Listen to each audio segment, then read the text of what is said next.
Statistics के बारे में बात कर रहे हैं आज।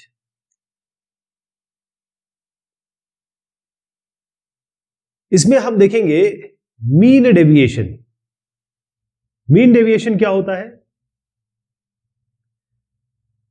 इसको पहले मैं तरीका बताता हूं और धीरे धीरे आप समझ जाएंगे कि इसको क्यों निकाला जाता है, क्या इसका जरिया है। तो मीन डेविएशन जो होता है वो केवल मीन ही नहीं, मीन के अराउंड भी निकाला जा सकता है, अबाउट, और मीडियन के अबाउट भी निकाला जा सकता है। दोनों का एग्जांपल हम लेंगे। पहले मैं आपको बता देता हूं कि सबसे पहला तरीका ये होगा, क्योंकि ऑब्जर्वेशन अलग अलग तरीके के आ सकते हैं, जो आपके पास डेटा होगा वो अलग अलग तरीके का होगा। जैसे मान लीजिए आपके पास मीन डेविएशन निकालना है आपको अनग्रुप्ड डेटा का, जो जिसमें ग्रुपिंग नहीं है, ग्रुपिंग वाला भी देखेंगे। तो अगर अनग्रुप्ड डेटा है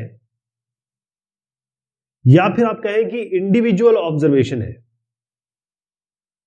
कोई ग्रुपिंग नहीं है, कोई फ्रीक्वेंसी नहीं दी हुई है, तो उसको कैसे करेंगे आप। पहले इसका मैं थोड़ा सा एक आइडिया दे दूं आपको। जैसे मान लीजिए आपके पास ये x1, x2, x3 ऐसे करके आपके पास n डेटा है, xn तक, और ये n वैल्यूज है। अब मान के चलिए कि मीन डेविएशन कैसे निकालेंगे, और निकालना है आप मान ले आपको किसके अराउंड निकालना है, या मीन के अराउंड या मीडियन के अराउंड, किसी के ये अराउंड निकालना है, तो कैसे निकालेंगे। तो मीन डेविएशन इस तरीके से निकल के आएगा। सबसे पहले तो आपको क्या करना है, जितने नंबर ऑफ ऑब्जर्वेशन है ना, तो 1/n कर दीजिए। सिग्मा करना है, अभी मैं करके दिखाऊंगा आपको। ये ऐड करना है 1 से लेकर n तक, लेकिन किसका ऐड करना है, पहले आपको मॉड्यूलस लेना है, मतलब नेगेटिव को पॉजिटिव कर देना है, पॉजिटिव तो पॉजिटिव रहेगा। और हर एक ऑब्जर्वेशन को लीजिए, मैं इसको xi कर देता हूं, हर एक, पहला दूसरा ऐसे करके। ये सिग्मा मतलब होता है नंबर ऑफ ऑब्जर्वेशन, और इसको सब्ट्रैक्ट करना है आपको a से। ठीक, ये जो a है आपका, ये क्या हो सकता है, मीन भी हो सकता है, मीडियन भी हो सकता है, ध्यान रहेगा। मीन मीडियन कोई भी हो, दोनों आप इस तरीके से कर सकते हैं। उसके बाद थोड़ा सा इसको शॉर्ट तरीके से लिख दूं क्या, इसको आप ऐसे लिख सकते हैं 1/n सिग्मा i = 1n।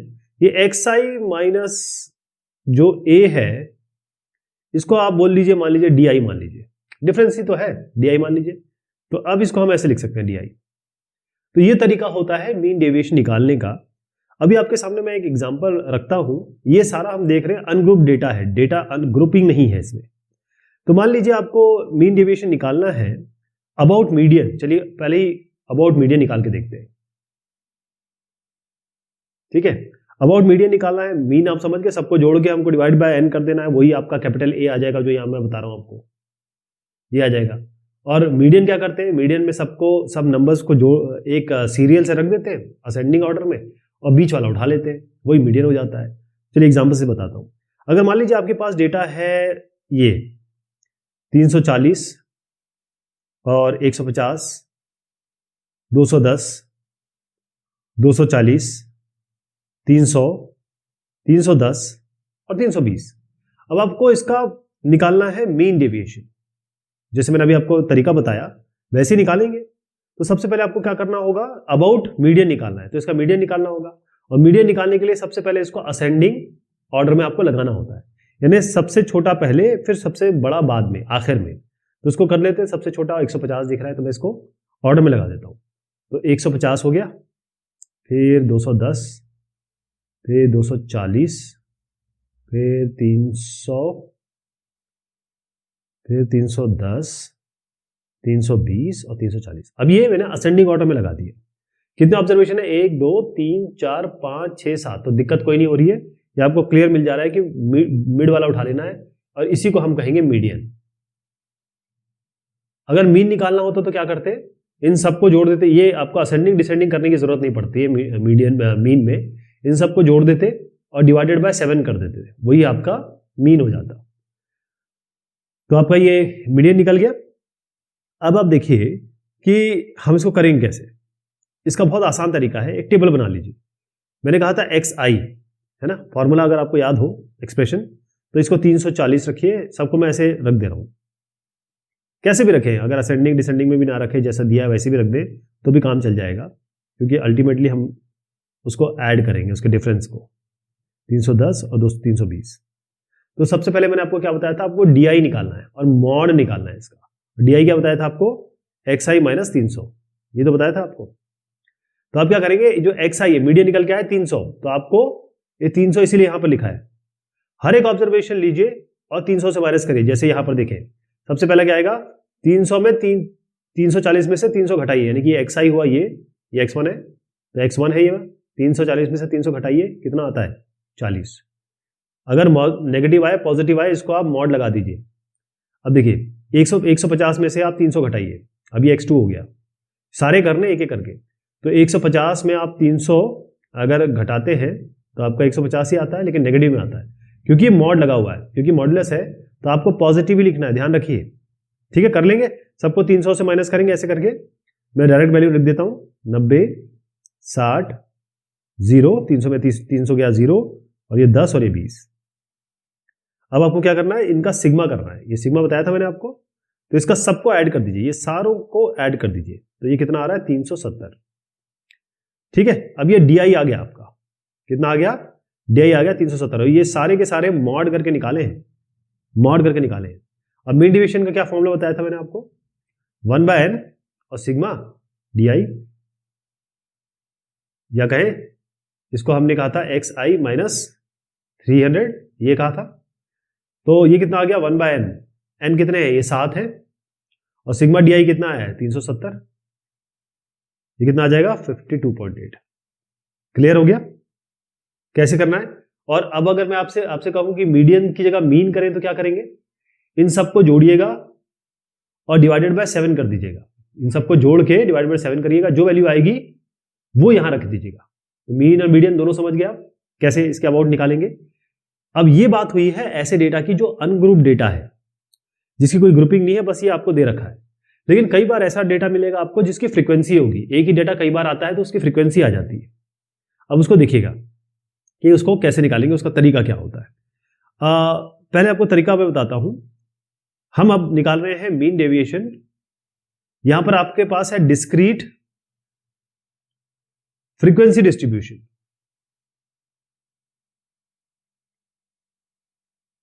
इसका मतलब क्या हुआ डिस्ट्रीब्यूशन का, कि हर एक वैल्यू कितने बार आई है। जैसे आपको मैं नंबर लिख दूं ऐसे, एक छोटा सा एग्जांपल ले लेते हैं, जैसे 2 2 2 5 6 9 9, तो 2 की फ्रीक्वेंसी कितनी है 3, 2 3 बार आया, 9 2 बार आया, 5 और 6 एक एक बार आया।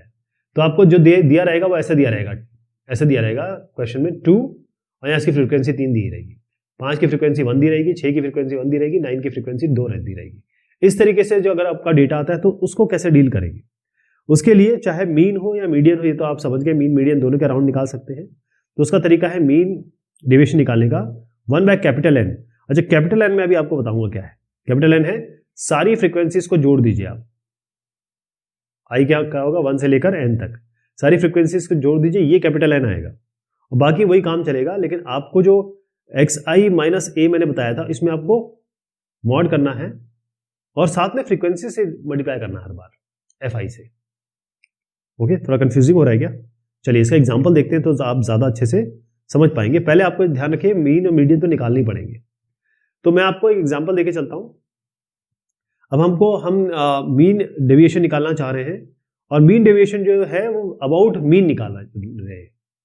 मीन भी निकाल के अराउंड भी निकाल सकते हैं, मीडियन के अराउंड भी निकाल सकते हैं। तो आप सीख ही चुके हैं, दोनों ही तरीके हमारे पास हैं, दोनों ही तरीके से हम निकाल सकते हैं। ओके ठीक है, चलिए अब देखिए आपके पास जो वैल्यूज हैं एक्स आई वो क्या क्या है और इसकी फ्रीक्वेंसी क्या क्या है। हर एक की फ्रीक्वेंसी भी दी गई, मतलब जो 3 वैल्यू है वो 8 बार आई है, जो 9 वैल्यू है वो 10 बार आई है, जो 17 वैल्यू है वो 12 बार आई है, 23 जो वैल्यू है 9 बार आई है, और 27 वैल्यू है 9 बार आई है।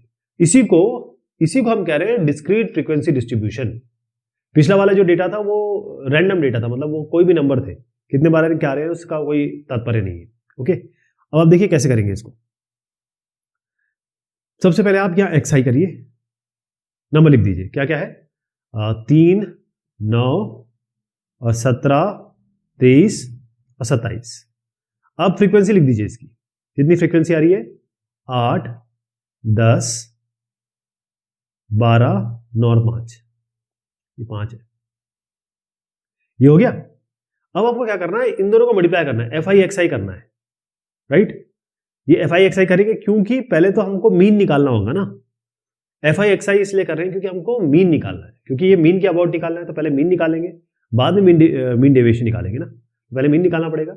तो बेसिकली मीन निकालने के लिए आपको इन दोनों को मल्टीप्लाई करना पड़ेगा, यानी कि FI XI कर रहा हूँ मैं, राइट। तो 8 3 24, ये हो गया 90, ये हो गया आपका 204, ये हो गया आपका 207 और 5 × 27 हो गया 135। ये कितना आया FI XI। तो आपको सिग्मा FI XI निकाल लीजिए, इन सबको ऐड कर दीजिए, कितना आया, इन सबको जोड़ेंगे तो आपका आता है 660। अब आपको सिग्मा FI भी करना है, ये सिग्मा FI कर लीजिए। ये दोनों जो मैं बता रहा हूं ये केवल आपके मीन निकालने के लिए है, ये हम पहले भी डिस्कस कर चुके हैं। इन सबको जोड़िए, कितना आ रहा है, ये आ रहा है 44।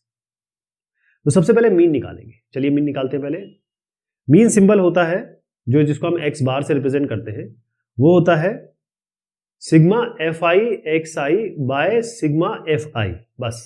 या सिग्मा FI को, इसको ही हम कैपिटल N कहेंगे, इतने ही तो नंबर है। फ्रीक्वेंसी तो ये बता रहा है कितने बार ये नंबर रिपीट हो रहे हैं, यानी कि इतने नंबर्स हैं हमारे पास, इसको कैपिटल N भी कह रहे हैं। कितना आया सिग्मा FI बाय XI, या कैपिटल N भी लिख सकते हैं इसकी जगह। तो यहाँ पर सिग्मा FI XI आपका 660 है और ये कितना है 44 है, कितना आ गया, 15 से कट जाता है। तो आपका x बार कितना आ गया, ये आ गया आपका 15। तो अब आपका मीन निकल गया है, ये केवल मीन है। अब हम बढ़ते हैं मीन डिवीजन की तरफ। तो सबसे पहले मैंने आपको क्या बताया था, आप ये हर एक वैल्यू को इसके मीन से सब्ट्रैक्ट करेंगे, ये तो बताया था, और इसका मॉड ले लेंगे।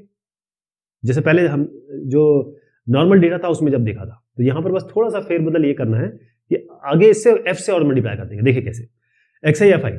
अब 3 - 15 करिए आप, कितना आता है 3 - 15, ये आता है -12, लेकिन यहां तो मॉड है ना, तो 12 आएगा केवल। बस ये ध्यान रखिएगा, यही मेन चीज है कि मॉड लेना है आपको। 9 - 12 करिए, -15 करिए, कितना आता है, ये आता है -6, लेकिन मॉड है इसका, यहाँ पर मॉड है तो 6 कर दीजिए। तो सारे निकाल लेंगे इसी तरीके से, ये 2 आएगा, ये 8 आएगा, ये 12 आएगा। अब एक इसमें और चीज करनी पड़ेगी, इस FI को आपको इससे मल्टीप्लाई करना पड़ेगा, यानी कि यहां पर करना पड़ेगा FI इंटू XI - 15। आपको याद है ये फॉर्मूला बताया था मैंने आपको, FI को इससे मल्टीप्लाई करना पड़ेगा।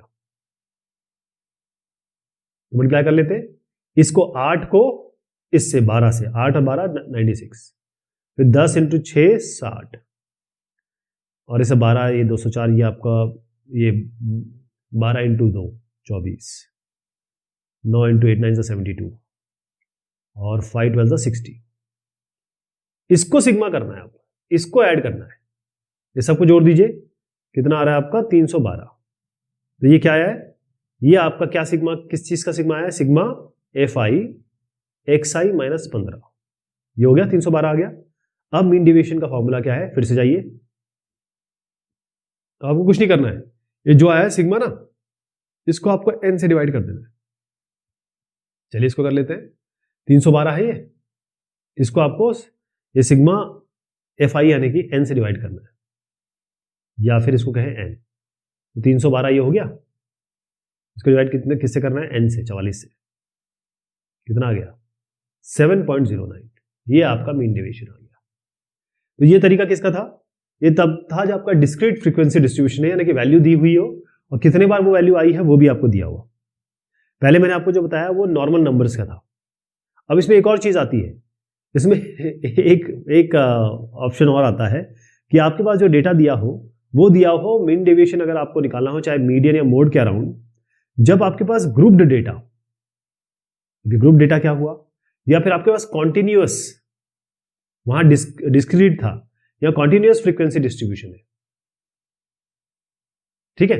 अब कॉन्टिन्यूअस फ्रीक्वेंसी डिस्ट्रीब्यूशन का क्या मतलब है, इसको मैं आपको एग्जांपल से समझाता हूं बहुत अच्छे से। पहले ध्यान रखिएगा, आपको मीन और मीडियन निकालना आना चाहिए इन कॉन्टिन्यूअस का या डिस्क्रीट का, तभी आप कर पाएंगे। ओके, एक छोटा सा एग्जांपल ले लेते हैं।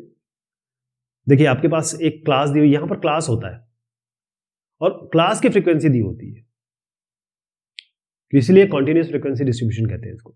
जैसे 0 से 6, मान लीजिए उम्र की बात कर रहा हूं, 0 से 6 कितने बच्चे हैं, 8 बच्चे हैं। 6 साल से 12 साल तक कितने उम्र के, 6 साल से 12 उम्र के बच्चे कितने हैं, 10। ऐसे 12 साल से 18 साल पे कितने बच्चे हैं, 12। ऐसे 18 से 24 कितने हैं 9, ऐसे ही 24 से 30 कितने हैं 5। इस तरीके का डेटा दिया हो तब आपको क्या करना है, बिल्कुल वही काम करना है, लेकिन यहां निकलेगा जैसे मैं आपको मीन के अराउंड तो मेरे ख्याल से आप निकाल लेंगे या उसका भी मैं आइडिया दे दूंगा, लेकिन अभी आपको निकालना है मान लीजिए मीडियन के अराउंड।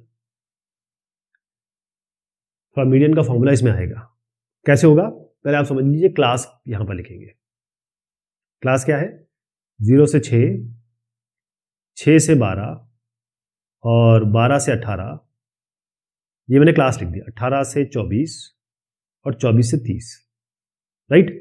अब आप देखिए इसका क्या करेंगे, इन वैल्यू को कैसे यूज करें, हम नहीं कर पाएंगे ना, तो इसका मिड वैल्यू निकालना होता है। तो हम मिड वैल्यू निकालेंगे, और मिड वैल्यू कैसे निकलेगी, इन दोनों को जोड़ के डिवाइड बाय 2 कर दीजिए, तो 0 + 6/2 3, इसको हम xi बोलेंगे। अब हमारा xi ये बना, जो एक्चुअल था ना, जो हमारा एक्चुअल xi आया था, ये फिर पहले जो हमने सवाल किया वो निकालना पड़ेगा, तब हम वही तरीका अपना सकते हैं जो हमने यहां अपनाया। बस इसमें क्या करना है, आपको मिड वैल्यू निकाल लेना है। 0 और 6 के बीच में 6 + 0/2 3, 6 + 12/2 ये कितना हुआ 18/2 यानी कि 9, ये हो जाएगा आपका 15, ये हो जाएगा 21, ये हो जाएगा 27। क्लियर है। अब आपके पास फ्रीक्वेंसी लिख दीजिए, इसकी फ्रीक्वेंसी तो दी हुई है, उसको लिख दीजिए 8। अब उसी तरीके से चलेगा, है ना, उसी तरीके से चलेगा, लेकिन इस बार मैं बिल्कुल इसलिए कर रहा हूं क्योंकि पिछली बार मैंने आपको मीन बताया था, इस बार मैं कर रहा हूं मीडियन से। अब मैं मीडियन निकालूंगा इसका, उससे करेंगे। तो ये 8 है, फ्रीक्वेंसी तो दी हुई है 8, ये हो गया आपका 10, ये 12, ये 9 और 5। तो मीडियन के लिए आपको क्यूमुलेटिव फ्रीक्वेंसी निकालनी होती है, मतलब यहाँ 8 हो गया, फिर 8 + 10 करिए कितना है 18, फिर 18 + 12 करिए कितना हो जाएगा 30, फिर क्या किया हमने 30 + 9 39, फिर 39 + 5 ये हो गया 44, यानी सिग्मा FI है ये, यानी कैपिटल N कितना आना चाहिए, ये आखिरी वाला टर्म आना चाहिए 44। अगर आप इसको जोड़ेंगे ना टोटल तो भी 44 आएगा। ये क्यों निकाला, ये क्यों निकाला, क्यूमुलेटिव फ्रीक्वेंसी केवल ये सिग्मा FI करने के लिए 44। इसकी जरूरत भी होगी, मैं अभी आपको बताता हूँ कहाँ जरूरत होगी। चलिए सबसे पहले हम क्या कर लेते हैं, इसका ये निकाल लेते हैं, मीडियन निकाल लेते हैं। चलिए तो थोड़ा कलर चेंज करता हूँ। देखिए कैपिटल N कितना आ गया अपना, कैपिटल N कितना आ गया 44, तो n/2 क्या होगा हाफ 22। अब आप देखिए जो क्यूमुलेटिव फ्रीक्वेंसी है इससे जस्ट बड़ी, 22 से जस्ट बड़ी कहां है, यहां पर है। ये जो n/2 किया ना, इसका जो भी n आया ना, इसको आधा करना पड़ेगा आपको, आधा करके 22 आया। अब ऐसी क्यूमुलेटिव फ्रीक्वेंसी देखनी है जो 22 से थोड़ी सी बड़ी है, तो 22 से बड़ी कौन सी है 30 है ना, तो कौन सी क्लास हो गई, ये वाली क्लास हो गई 12 से 18, राइट। तो मीडियन निकालने का तरीका होता है, मीडियन का फॉर्मूला होता है, फिर से आप याद करिएगा, या हम कर चुके, L + n/2 - f divided by small f into h। इसका मतलब क्या हुआ, ये जो L है, ये L होता है इस क्लास का छोटा लेवल 12, ठीक, प्लस n/2 तो कर ही लिया था, ये आपका n/2 क्या आया था, ये तो आ ही गया था 22, इसको लिख दीजिए 22, माइनस ये जो कैपिटल F है, ये क्या है, ये कैपिटल F, इसके पहली वाली फ्रीक्वेंसी ये 18 कर दीजिए, डिवाइडेड बाय स्मॉल f में क्या है, इसकी फ्रीक्वेंसी तो खैर है 12, ये 12 हो गई, 12 इंटू h। h क्या होता है, ये होता है क्लास साइज, कितना है 18 - 12 कितना हुआ 6। ये आपका मीडियन निकला है साहब अभी केवल, ये कितना आ गया आपका, जैसे अगर कैलकुलेट करें तो 14 आया, तो मीडियन आपका आया 14। अब हम केवल मीडियन निकाल पाए, अभी हमको बढ़ना है किसी तरफ, मीन डिविएशन की तरफ, तो उसके लिए क्या करेंगे, वही अपना जो पुराना काम है, अब तो निकल गया ना 14, अब बस यहां पर आ जाइए, यहां पर xi - 14 करिए, तो जो xi आपका है इसको -14 करिए, 3 - 14 कितना होता है -11, और मॉड लगा दीजिए कितना आएगा 11, 9 - 14 कितना आया -5, मॉड लगा दीजिए 5, 15 - 14 1, ऐसे 21 - 14 ये आ गया आपका, 21 - 14 कितना होता है 7, और 27 - 14 कितना होता है 13, ये हो गया। यहां तक काम नहीं बनेगा, फ्रीक्वेंसी है तो पहले FI इंटू ये करना पड़ेगा, FI इंटू ये लाइन को मल्टीप्लाई करो, मतलब 8 × 11 10 इंटू 5 ऐसे करके, तो F I into x I minus 14 कितना आया, 8 इंटू 11 हो गया 88, ऐसे 10 इंटू 5 हो गया 50, बाकी भी लिख दे रहा हूँ सारी मल्टीप्लाई करके 12, 63 और 65। अब इसको ऐड करना पड़ेगा, हमको चाहिए sigma F I X I minus 14, इसको जोड़ेंगे कितना आएगा 278, 278 आ गया, राइट। अब आपको मैंने क्या बताया था निकालने का तरीका, बाकी चीजें ये मीडियन के लिए किया था, ये सब जो कार्यक्रम हुआ है मीडियन के लिए, लेकिन अपना जो मीन डेविएशन है वो वैसे निकलेगा जो हमने सीख रखा है। क्या किया है, इसके डिवाइडेड बाय कैपिटल एन कर दीजिए, यानी कि सिग्मा, ये आपका हो गया mean deviation, sigma F I X I minus 14 by N, 278 लीजिए यहाँ पर, एन कितना है आपका 44, कितना आ रहा है यार आपका 6.318, ऐसे आएगा ये। पिछला एग्जाम्पल मैंने मीन लेके किया था, मीन तो आप निकाल लेंगे, मीडियन निकाल के ऐसे ये फॉर्मूला लगता है इसमें। तो ये 3 तरीके से मीन डेविएशन निकालने के मैंने आपको तरीके बताए, राइट। अब मीन डेविएशन की कुछ लिमिटेशन है, क्या लिमिटेशन है मीन डेविएशन निकालने की? मीन डेविएशन की निकालने की प्रॉब्लम ये है कि पहला जो फ्रीक्वेंसी डिस्ट्रीब्यूशन है जो मैंने आपको दिखाया, जो सम है वो हम लेते हैं कैसे, मॉड लेके, है ना, एब्सोल्यूट वैल्यू लेते हैं। जब एब्सोल्यूट वैल्यू लेते हैं मीन के साथ, चाहे वो मीन हो या मीडियन हो, तो यहां पर ये हमेशा ज्यादा होता है जब हम मीडियन के अगेंस्ट करें। फिर से समझिए, ये मीन और मीडियन, अगर हम एक्स आई माइनस ये मीन ले रहे हैं और एक्स आई माइनस मीडियन ले रहे हैं, दोनों ले सकते हैं, तो हमेशा जो मीन वाला होगा ये हमेशा ज्यादा मीडियन से होगा। मतलब जो वैल्यू आएगी सम, अगर मीन लेके कर रहे हैं मीडियन के लिए कर रहे हैं, ये हमेशा इससे ज्यादा होगा। इसका मतलब क्या है कि मीन डेविएशन मीन के अराउंड ये ज्यादा साइंटिफिक नहीं है, क्योंकि उससे बड़ा आ रहा है या ये इससे छोटा आ रहा है ना। पहली प्रॉब्लम तो ये है। दूसरा ये है प्रॉब्लम कि अगर एक डिस्ट्रीब्यूशन में देखें जहां पर वेरिएबिलिटी बहुत ज्यादा है, मतलब वैल्यूज जो हमने दी, डेटा जो है वो बहुत ज्यादा वेरी कर रहा है, तो मीडियन तो इसका रिप्रेजेंटेटिव हो ही नहीं सकता। हमने पहले भी देखा था मीडियन तो हम बहुत ज्यादा रिप्रेजेंटेटिव उसको नहीं बना सकते, ओके। तो हम पूरी तरीके से इस पर रिलाई नहीं कर सकते। अगर मीडियन के अक्रॉस हम कर रहे हैं तो हम उस डेटा का रिजल्ट हम रिलाई नहीं कर सकते मीन डेविएशन निकालते हैं तो। तीसरा ये है कि जब हम मीन डेविएशन निकालते हैं तो हम क्या करते हैं, एब्सोल्यूट वैल्यू करते हैं, जैसे मैंने आपको पहले बताया, पॉजिटिव लेते हैं। एक बार आपने एब्सोल्यूट वैल्यू ले ली तो उसके बाद वो डेटा यूजलेस हो जाता है, आगे हम इसका अलजेब्रिक ट्रीटमेंट तो कर ही नहीं सकते ना, कोई भी अलजेब्रिक काम करना है। तो ये इसके कुछ लिमिटेशन है, लेकिन जो मैंने आपको फायदे थे वैल्यूज वो तो बता ही दी। मीन डेविएशन निकालते हैं। अगली बार जो है हम स्टैंडर्ड डेविएशन की बात करेंगे, जो कमियां हैं उसको दूर करते हैं वो हम स्टैंडर्ड डेविएशन में लेके आएंगे, लेकिन हम ये बात करेंगे अगली बार। तब तक के लिए शुक्रिया, मेहरबानी आप सभी की।